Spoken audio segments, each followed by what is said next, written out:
everyone. Welcome to another episode of Messi and Co. I'm Ashley with my amazing co-host Gian. It's been a really exciting week of Inter Miami and Messi and all those things since we last spoke. So we're excited to jump into that and a few other fun topics. Gian, how was your week? How are you doing? The week is good. The week is good. Yeah, we had a couple of games. We're excited to talk about that. We're excited to talk about some personnel changes and just overall what we think about this team so far in the early days of what is preseason. So, yeah, excited to talk about Inter Miami. Awesome. All right. Well, then let's start there with obviously, what we've gotten to watch the last twice this last week, which is the first two games of Inter Miami's preseason.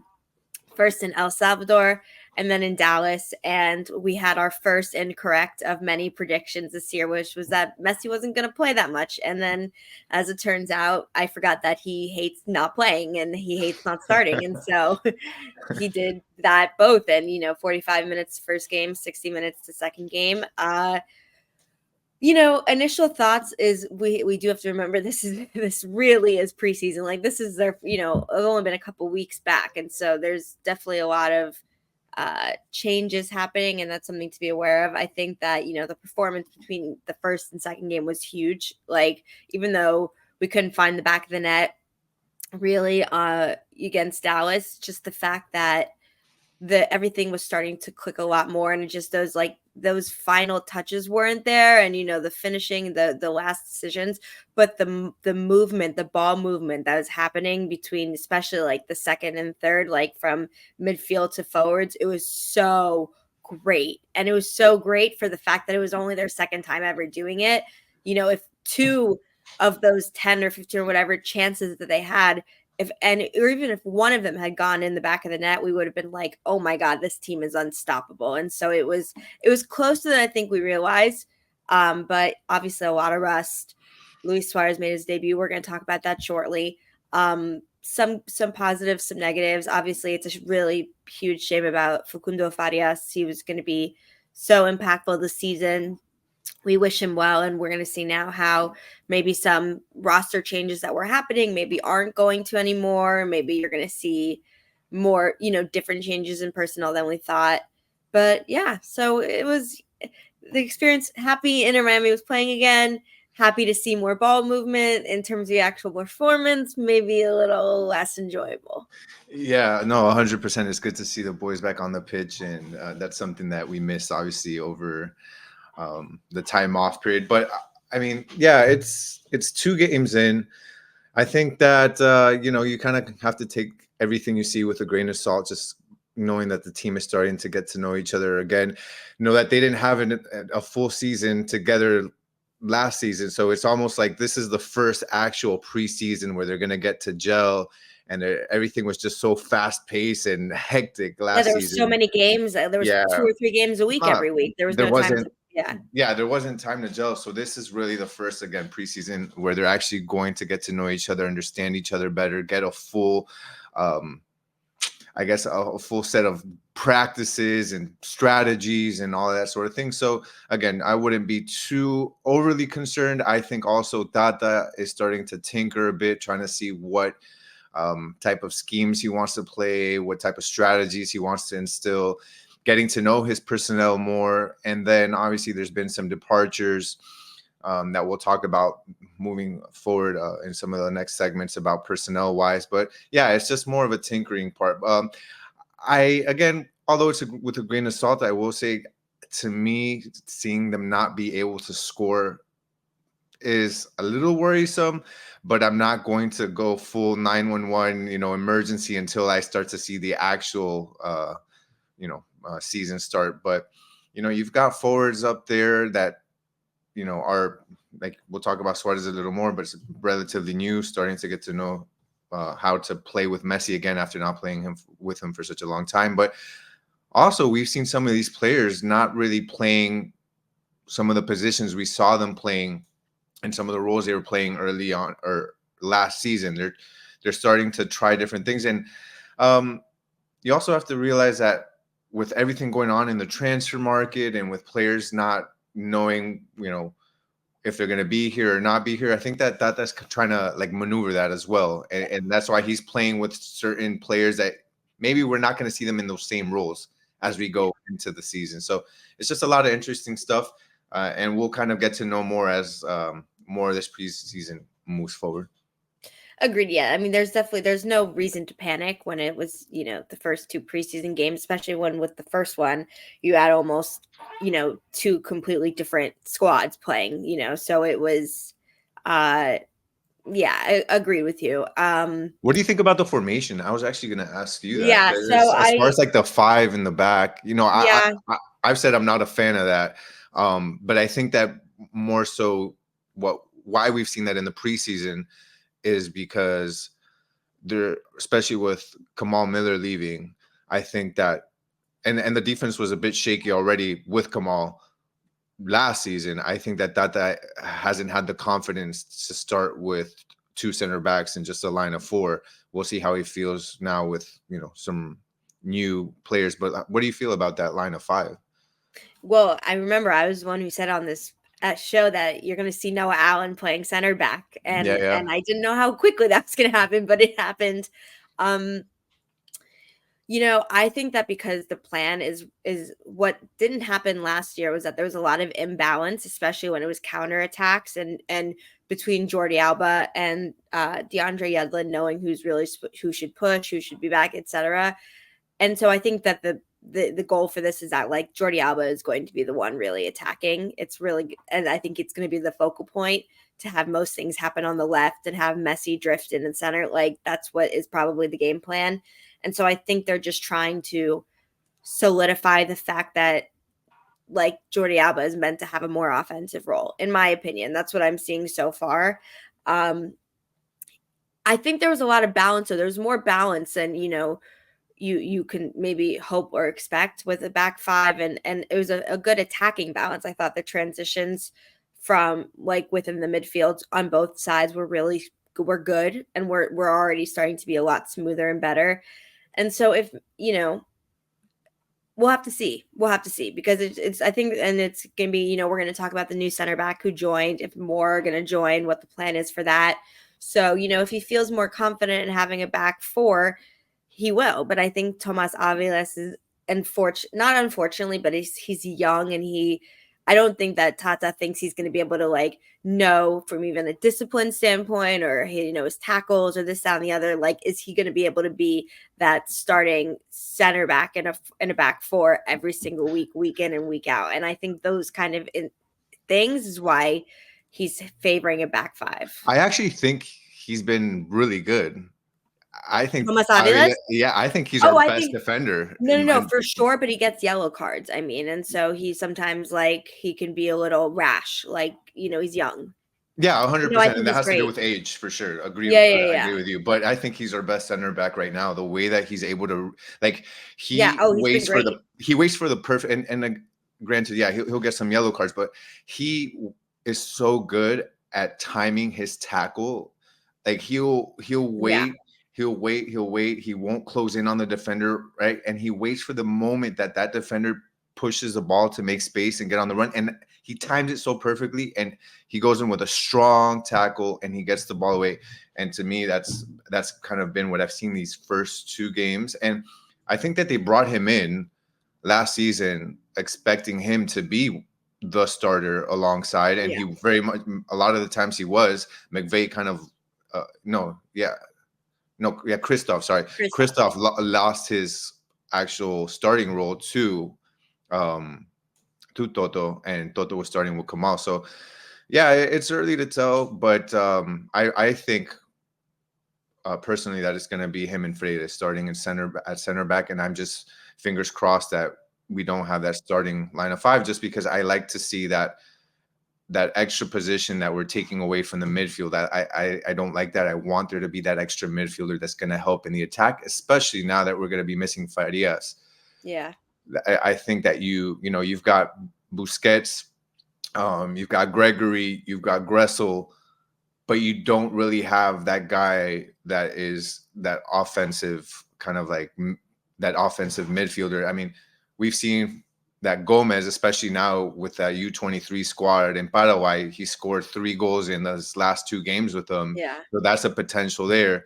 But with totally. Farias out, I think that we definitely need to look for another offensive midfielder, because even um, what's his Kromaski? Kremaski is not that. He's good at handling the ball. He can push forward and make some good passes, but we need a guy that's going to be able to take Farias' place, that can create his own space and take a player and just, you know, Yeah. just create his own stuff. So, I'm hoping, I'm a big fan of the 4-3-3 or 4-4-2, but we'll see what happens. But so far, I think the preseason is just more of learning right now.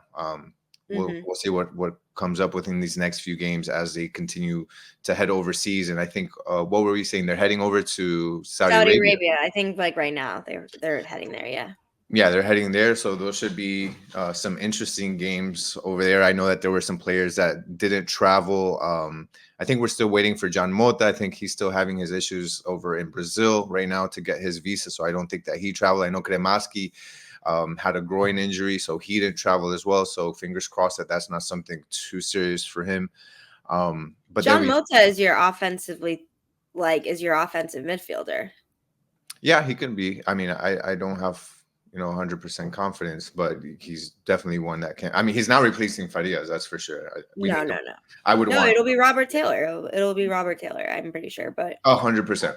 Yeah. yeah. So okay, well, so within the preseason, besides obviously the other 10 players, we had Luis Suarez, who made his debut, played both games, and it's interesting. There's definitely obviously the cobwebs. You can see like he's his finishing is off, like the timing, the specific, like the little things are off, and he's kind of shaking that rust off with them. But I have to say, and I know people are going to be like, you're being too positive, even though he didn't play well. Him, Busquets, and Messi, and Jordi Alba, the four of them literally being able to link up so perfectly already is like crazy how, and it's not like at this level where like they're doing it with their eyes closed, like the four of them, especially the three of Busquets, Messi, and Suarez. I mean, they're making these passes like 3 passes ahead. Like it's they're not even on the same planet as everyone else, and this is when they're still day 2 of playing together. Luis Suarez shaking off the cobwebs. How could you not be excited about it? Like, for real. I mean, I know, like I said, he was rusty for sure, no doubt about it. He got tired at the end, no doubt about it.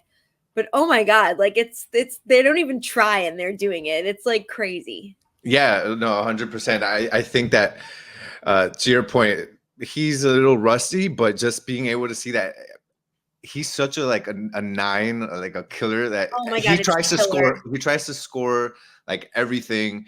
He takes And it. he's always in the right position. He Like is. his timing was a little off. Yeah. His start time was a little off for some of those runs, but every single time he made the one that is like the first choice that anyone would want him to do. Yeah, I think he'll get more opportunities too as this lineup and formation changes a bit, because in these last couple of lineups that we've seen in preseason, Messi's playing. It's almost like they're playing with 2 forwards, and Messi just being, obviously Messi's positionless, and he'll try to dive into the mid to pick up the ball, but more times than not, he was just playing almost like another center forward, which takes away one more player to give that pass. So I think that once we have maybe like again a 4-3-3, or have Messi play more of like that 10 role, which I think at his age is probably best suited for him, is to play that more of a distribution role. He's not going to be that guy that takes 10 people, and scores one of those amazing. I mean, he'll still score amazing goals, but I think at his age, playing that 10 is going to suit him and is going to suit Suarez more. So as those lineups change, I think Suarez is going to get a lot more passes, a lot more opportunities to score. I mean, we saw what he was doing in Brazil. He was scoring goals that I've only seen like in FIFA, that when I'm playing PlayStation. They seem so effortless as well. Like all his goals seem so effortless. So he was just scoring from all angles, and I think that that's something that we can expect here. He'll be a guy that will be receiving passes probably from Alba, right as he's cherry picking. He'll score his own goals as soon as he gets the ball right outside outside the area. We know that Yeah. he can score from any place. So yeah, it's really exciting to see. Only 2 games in, and I'm sure. I really do think that he has a possibility to be probably top 3 goal scorer in MLS, and break those records that players like Vela have and Ibrahimovic have. Yeah. Um, I can see that happening, and I think that he has that in mind as well, because he even said in one of his interviews, he says, "Look, I have a specific amount of goals in mind that I want to score, but I'm not going to tell you guys." He said, but That's funny. I'm sure that he's already seen that, and he's like, yeah, he wants to score a good 30, so we'll see.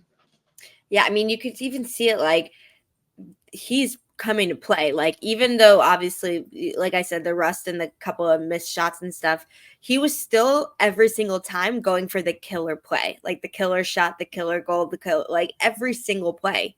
He Yeah, doesn't take it off. And just from minute one, I was really excited by and it. he's not But just staying around. He's not just standing around, which I also yeah, want no, to he's being point so out. dynamic. He's being dynamic, and he's being aggressive. He's like So yeah, exactly. yeah, which Well, is and some that's why you may see it. Like, I know it's not going to make you happy, but if there is a little bit of back five action to start the season when they're still wetting their feet, they have such potent attackers that's why I feel like they feel okay with it. If you have Messi Mhm. and Suarez, it could be a back eight and it's just them two. Like, they'll figure something out, so I think Yeah. that you may see that. But what I do want to quickly touch on before we move off the subject of Luis Suarez, his knee, he had said previously that it takes him 3 days to prepare his knees and everything for each game.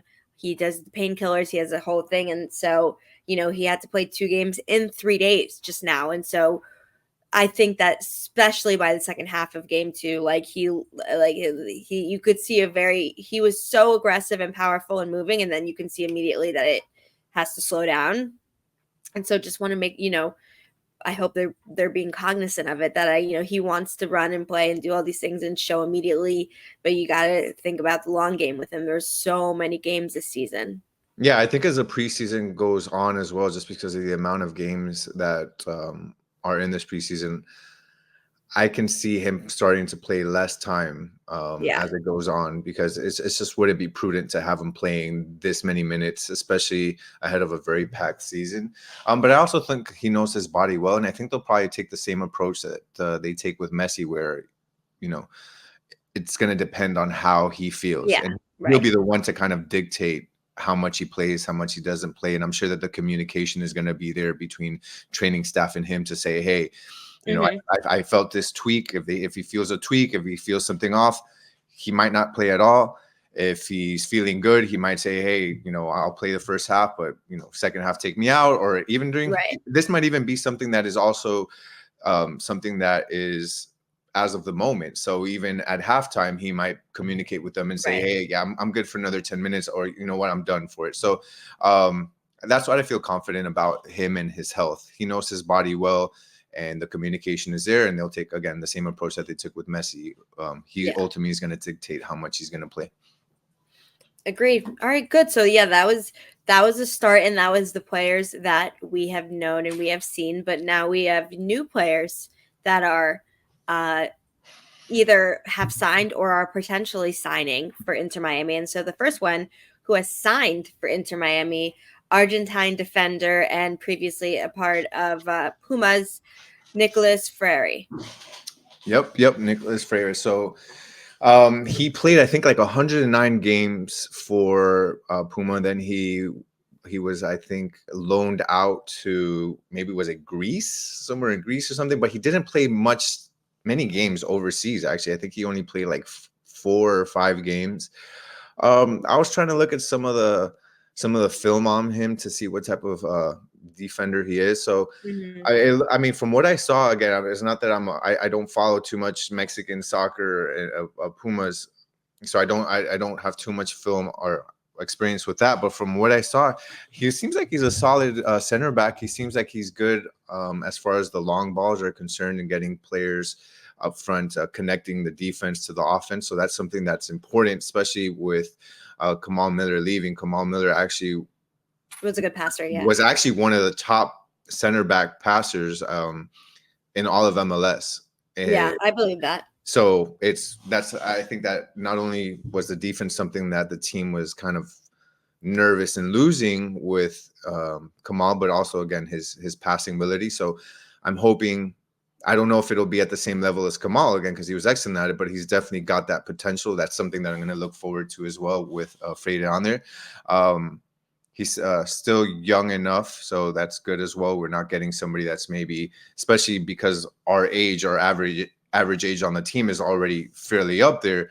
It's good to know that we've got a defender that is hopefully good and also age-wise is going to be able to log in a lot of minutes because that's something we're going to need. That Christoph is kind of like the vet on here, so we'll have a good kind of combination between Christoph, between Freire and Aviles. I think a good amount of minutes can be shared there, and then obviously we've got other players like Sailor and that sort of thing. But one thing is, we can't hide from it. They're targeting Argentine players. Obviously, that's kind of like, Yeah, this is going to be the Argentinian, like a national team or something. But yeah, I mean, that's something that Tata likes, and that's what they're targeting. So maybe it's also, for Messi, it's something that he feels comfortable with his Argentinian squad. So I don't know. I don't want to make too much of it, but it's just something to point out that it tends to be who we're picking up and then who all the rumors are about as well. I don't know if you want to bring up another rumor. Yeah, so that is a great segue. Christian Medina from Boca Juniors is apparently Inter Miami submitted a new bid yesterday or today for him, and they raised the price a little, and now they're kind of getting closer to what Boca Juniors want for him. It seems like it's a deal everyone wants to get done, so it looks like it's positive. I don't know for sure. I mean, we can certainly use obviously the midfield reinforcements, and obviously, like you just said, with Farias out, how is that attacking going to look? What's the balance going to be like? So I mean, it looks like it's going to happen, or it looks like it's going to get close. So what do you think? Yeah, so they definitely increased the amount. I think it was said that Boca Juniors is asking for about 15 million. And they offered 11. They offered 11. They increased their previous offer that they had. I know that Botafogo was also part of the sweepstakes to get Christian Medina. Apparently they had dropped out. So I think that now with Farias out, more than ever, they're going to try to push for Christian Medina. The guy is a stud. He's really good. He's not necessarily the same type of player as Farias. He plays more of a central role, like right down the middle of the midfield. He's excellent with the ball on his feet. He's amazing at distributing the ball. So that's something that is going to, I think, help a lot with getting Suarez the ball, getting a player like Medina who can, again, he's got like this amazing vision. If you're able to see some of his highlights, you can see some of the passes that he makes are, wow, like excellent. And if you get a player like that, then the opposing defenses are going to go wild trying to figure out who to cover, whether it's him or Messi, because then you're going to have two guys that are basically magicians putting, making passes. So that's going to even make the game easier on Messi. Not that he needs it to be easier, but it's definitely helpful. So I'm hoping that we do get Christian Medina. That would be an excellent pickup for us. Another Argentine to add to the team. But well, and you know what? Like, I'm honestly, like, it sounds, if it's what Messi wanted, like, whatever, who cares? Honestly, who cares? Yes, I agree. It's obviously biased. Who cares? I don't care. I don't care either. I don't care. So it's, agreed. I think Medina would be a great addition to the team. I think that we're gonna see some additions. We're gonna see some changes. Oh, sorry, talk here. That is going to be, I think a good sort of way of seeing how the team is performing, who's doing well, how he wants his formations to move, and so it's exciting. We're about to see obviously them go and do this big tour in the Middle East and in Asia, and the pandemonium and the excitement that surrounds Messi, we will, I'm sure, see in full effect. And with that in mind, I did want to bring up something that I saw today that I thought was pretty interesting, and it was the 5 most valuable MLS franchises in 2024. Now, I don't know exactly where these, like, I don't know the specific source of these numbers, but I think it's from a reputable source that posts these kind of things. So it's probably in the ballpark.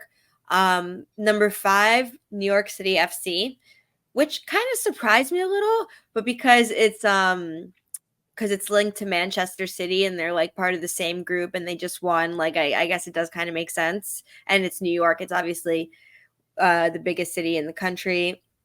LA Galaxy. Obviously we know that the brand. Number 3, Inter Miami, which is, don't forget, this is our 5th year in existence, right? Yeah, no, it's nuts. It's nuts. And number 2, Atlanta. Number 1, LAFC. Atlanta surprises me a little. I didn't expect it to be that high, but and then LAFC obviously number 1. But yeah, number 3, over $1 billion worth. And year 5 is just kind of crazy. Yeah, they were at I'm looking here. They were at 585 million in Yeah, 2023. So they jumped up to 1.02 billion dollars. almost double.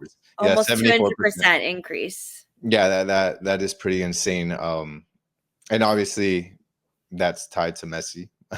And then Of course. Messi, and obviously Messi started that, and then you see everything that comes with that, with the revenues increasing in all the different channels of Oh yeah. that they have, and then you're bringing in world class players. You bring in a guy like we just said, like Christian Medina. That's obviously going to increase the value even more. So it's just crazy to see, to your point, a squad that's been around for such few amount of time to make this type of jump is significant, and it's big time, and that's why we are now on a what seems like a 50 game preseason. You know um, what though?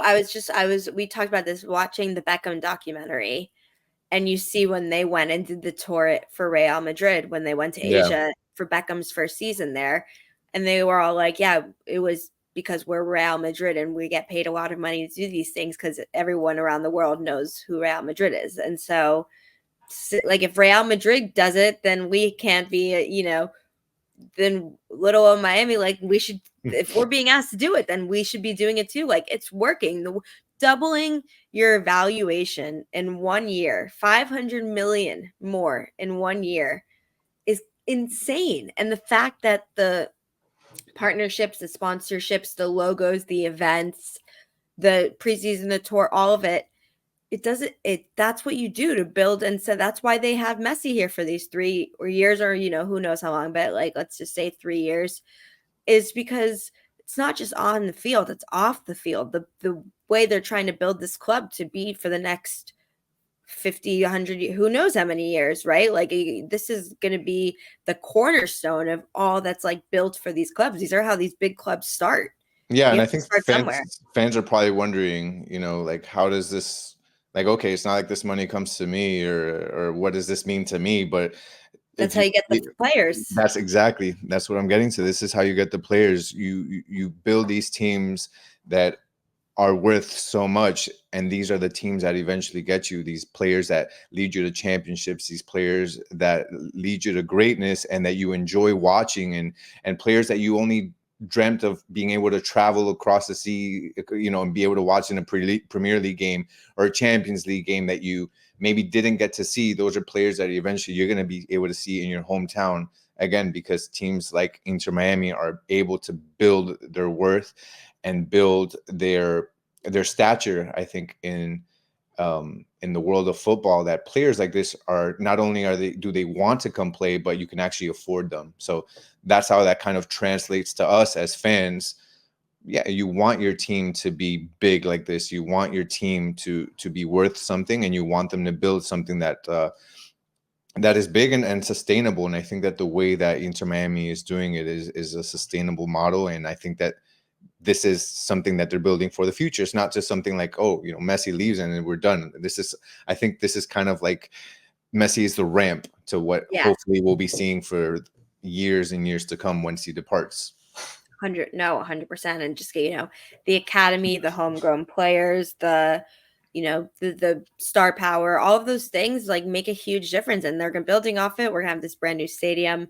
We have all these academies and just everything that takes to make it a powerhouse. And then the rest of the MLS benefits from it. And then it's a case study to show like double your evaluation in a year, like crazy stuff. I mean, think about it. Manchester United, for example, is worth like 6 billion. Can you imagine a team that's like hundreds of years old and one of the most famous institutions in the history of sports, and it's only 5 like Inter Miami is only 5 billion away. It's been around for 5 years. It can Yeah, happen and that quickly. no, of course, and this actually is Worth more than some NFL teams. yeah. I think that this is also shows other MLS teams like, hey, it's worth it Exactly. to invest, and this is only going to make the league better. It's worth it to invest into your team because look what happens. So other owners are going to see this, and I think MLS is only going to become better as other Exactly. teams invest into their teams. So 100%. No, it's exciting, and it's been exciting so far. We'll see how players' times are managed moving forward, and if we start to see the gelling more and more, which I think we were going to do, like we said earlier. I think that already, like, the sample size of watching the first game, the first 45 minutes of especially like the big three, and then the second game was like a 200% increase already. It was already, they were yeah, moving it so amazingly, and I think it's like we said, can only go up. Where who knows if Ronaldo's going to play next week, which is a bummer in all honesty, because you really would have wanted oh yeah, soccer would have wanted them to have their moment of saying goodbye to each other on the field. Who knows? Maybe he will play. Maybe they're going to wait and see. But we have more preseason to come, more news to come, more exciting opportunities and players to talk about and games to talk about, and we are very excited. And so, anything else, Gian, before we close it out? no, that's it. Just to reiterate what you said, we're just really excited. And honestly, I can't wait for the actual season to start. There's I just know. there's so much to look forward to.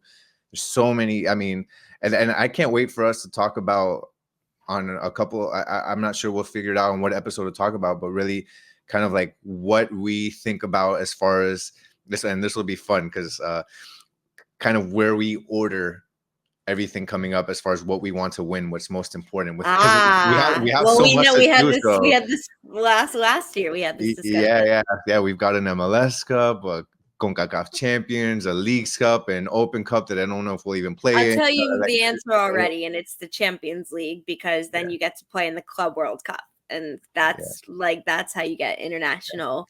That's what's important. Okay, well, I'm not gonna give you my answer. Yours is the league, and we know your answer. we're not we're We gonna can make have it this. We fun. can have this debate on another call, but we can But have this yeah, debate in another yeah. call. I So a think lot of that's fun different. episodes, to come. Yeah, So yeah, just looking forward to the future. So agreed. All right, well then, from Messi and Co, I'm Ashley. That is Gian. Thank you for listening or watching another episode with us. We will be back next week. Have a great week, and vamos Inter. vamos.